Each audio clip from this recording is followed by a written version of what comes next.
Hello, Blue Valley. This is Mr. Hume, the librarian at Blue Valley Middle School, and I am here to do a first chapter Friday for you. And the book that I've decided to do this week is called The Ables by Jeremy Scott, which is a superhero book, but maybe not your typical superhero book. And I'll let you figure out for yourself why that's true in just a little bit. You might be familiar with Jeremy Scott from his YouTube channel called Cinema Sins. So this is his first offering, and I'd like to read the first chapter of it to you.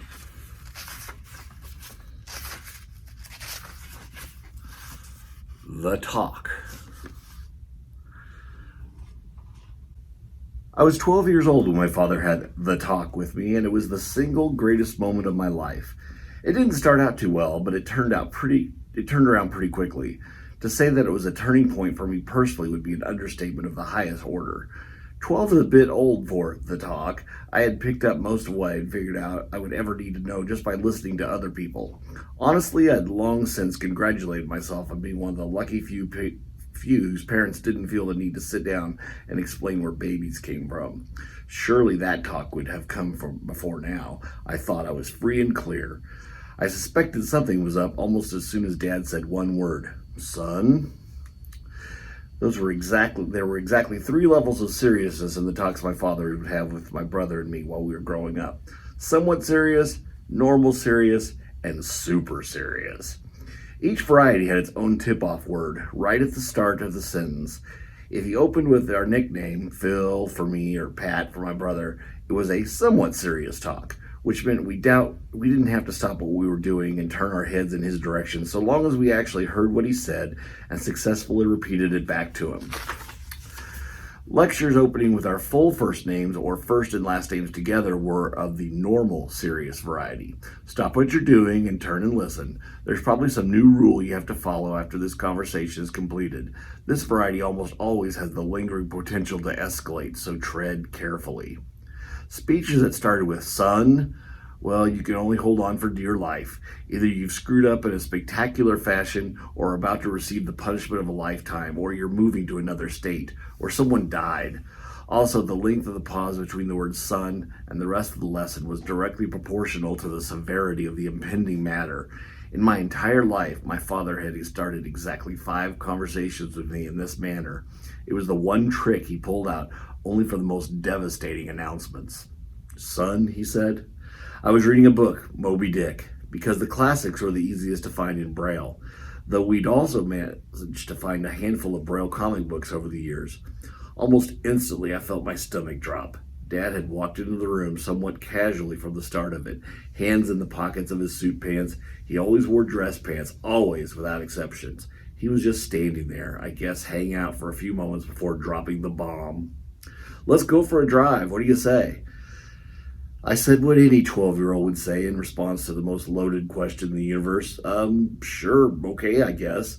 I didn't know what I was in for, but I was pretty sure I wasn't going to enjoy it. Great, he said, in somewhat of a forced manner. I'll get the keys. As he turned and went for his keys, my mind raced. If someone had died, he would have been acting more upset. Then there was definitely something strange about his demeanor, but it wasn't sadness, nervousness maybe? He was acting weird for sure, but not your grandma's dead weird. Plus, my grandma was already dead, but all of my grandparents were. We weren't moving to a new city again because we'd only just gotten here. Our family had been residents of Freepoint for exactly 5 weeks. A horrifying thought hit me as I mentally ticked off any and every possible reasons for the upcoming chat of doom. I was about to have to endure the talk. After flying through several of the ideas, nothing else seemed to hold any weight, all except for this theory. Dad and I had never had the talk, and he was nervous. As the reality of my fate set in, I basically wanted to die. I would rather have to endure 1,000 days of being grounded than listen to my father talk to me about sex. I imagined it would be awful, and I was certain it would be far worse than I could imagine. As we reached the door that led from the kitchen to the garage, my mother and little brother came into the room from the hallway. Without saying a word, my mother reached out and squeezed my shoulder, and I could tell she was smiling at me. Oh crap, I thought, this is really the talk. Get off the counter, she screamed at Patrick, her head still in my upper arm. Mom had mastered the art of yelling at one child while talking to the other about something completely different. I love you, she said softly. Patrick, I'm going to count to 3, she warned softly without turning her head. She had also mastered the art of seeing things peripherally, sometimes even demonstrating the ability to know about things that were going on in a completely different room. Mom released my shoulder and turned to scramble after Patrick. Dad and I turned and headed to the garage. I could hear her shouting at him as we climbed into the SUV. Patrick was 11 going on 4. The older he got, the more hyperactive he became.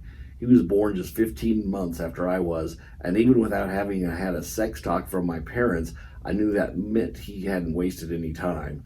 Some days, our proximity and age made Pat and I inseparable best friends. Other days, his boundless energy and my lack of sight made us both more interested in avoiding each other. Once Dad and I were on the road, I started to feel sick. I knew what I was in for, an emotionally scarring experience, so I figured it would be best to get it over with as soon as possible. So, where are we going, Dad? I asked. I tried to act casual, but I wasn't remotely convincing. Well, do you remember Mr. Charles? He asked. I pondered the name. The old man you keep inviting over for dinner? There was this super old guy who'd been over to the house once or twice since we'd been to Freeport. He seemed nice enough, I suppose, but terribly quiet. Some nights he didn't say a word. I often wondered what he and Dad ever had in common. I guess maybe he reminded my father of his own father, who had died before I was born. Either way, the old man creeped me out. That's the one, Dad said. He actually seemed impressed that I knew who he was talking about. Well, Mr. Charles has a farm just outside of town a ways, and I thought we'd go walk around the place. We're going to take a walk at a farm? I blurted out before I could really stop myself, my own skepticism hanging noticeably in the air. Uh-huh. Defeated and still nauseous, I punched the button to change the radio station to one I liked, turned up the volume a bit, and slouched back into the passenger seat with my arms crossed. This is the kind of thing that would scar me for life. I am way too old for this. I am having the birds and bees talk with my father a good year later than I should have been for such a thing. And we're going to a farm to have the talk so we can be in the company of actual birds and bees. Wonderful. At least I won't have to see his face when he does it. That would be even more awkward. Poor Patrick, he's so screwed. Freeport is a small town, maybe 9 or 10,000 people. There are only a few stoplights and just one grocery store, the Freeport Grocery. Everything in town had similarly creative names. There was the Freeport Bank, the Freeport Diner, the Freeport Convenience Mart. It was a far cry from our borough in New York City. I'm not sure we could have moved to a place that was less like our previous home. We've been in Freeport just a handful of weeks. In just one day, I would be starting at Freeport High, a combination middle school and high school, spanning grades 7 through 12. Pat was still 1 year behind me, which meant that he would be headed to Freeport Elementary. He had thrown several tantrums about it. In New York, a 6th grader would be at least at middle school, not elementary. It didn't take a person too long to get from one end of Freeport to the other, usually just 5 minutes or so, at least by car. After a couple songs on the radio, we'd already gone beyond the streets. I knew by sound and feel to the outskirts of town. Eventually, the car pulled down a long gravel driveway and came to a stop. Dad turned off the engine and removed the keys. We sat in silence for a few seconds. Finally, he spoke. Well, we're here. Let's go stretch our legs a bit. If we have to. Okay, I said. We got out and Dad led me around to the back of the house where I heard him yell hello to Mr. Charles, who was either dead or simply not listening because there was no response. I heard some chickens clucking and fluttering around and a dog barking in the distance. We kept on through what seemed like a much bigger backyard than ours and continued on out to the fields. On your left is a huge cornfield, and on your right, another one just as big. We're walking down a grass path between the two, and the corn is taller than I am. My father, my whole family for that matter, even Patrick was very good about setting the scene for me when we were someplace new to help me visualize the surroundings. I always thought it was the kindest gesture, and I say that without an ounce of sarcasm. There are over 17 acres of farmland here. We came to a stop. There's a picnic table here just under a giant twin oak trees. Let's have a seat, he said. We sat on the table itself with our feet on the bench, facing out over the cornfield. My father began to sigh here and there, and I would hear him fidgeting considerably. For the first time, I wondered how he must be feeling, realizing that the thought of having to have this conversation couldn't be more appealing to him than it was to me. A healthy breeze was blowing, rustling the oak leaves and the tops of the corn stalks. The dog in the distance continued to bark, but sounded much farther away now. And aside from that, it was silent, eerie even. When you pay as much attention to sound as I do, true silence or anything close is a rarity. You can always hear something if you really want to. Son, he said for a second time in an hour, which was followed by the single longest post-son pause in the 12-year history of my father's big talks. It seemed like nearly a whole minute or two of a pause. Son, he said again, without trying to jog himself into speaking, I want to bring you out here today so we can have a conversation. Ah, oh, crap, I knew it. Please get this over with quickly. It's not an easy conversation to have. Imagine how I feel.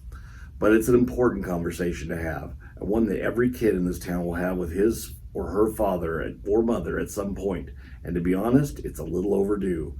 I probably waited several months too long to have this talk. I guess I didn't want to admit that you're growing into a young man now. Kill me. Just kill me. Life goes by so quickly, as you'll learn, and I just wasn't ready for this moment like I'd hoped to be. Oh, for the love of... But you're old enough now that you need to be aware of how some things work.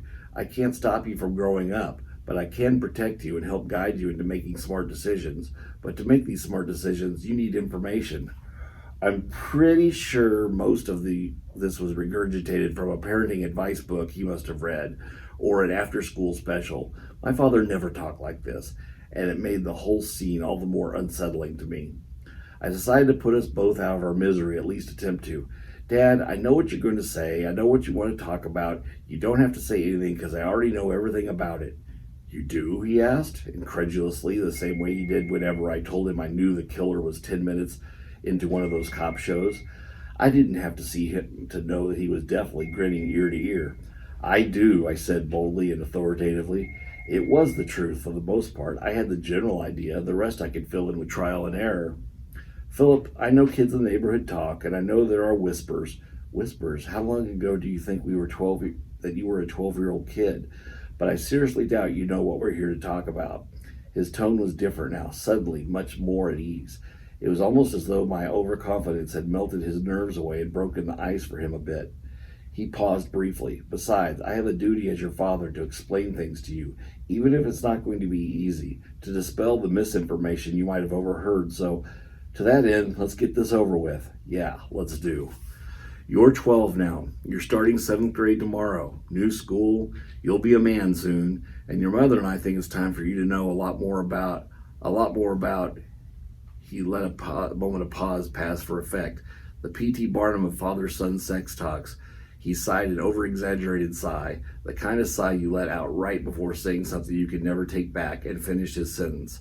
Your superpower. Your superpower. Your superpower. Find out how the rest of the talk went by going to the library and checking out The Ables by Jeremy Scott.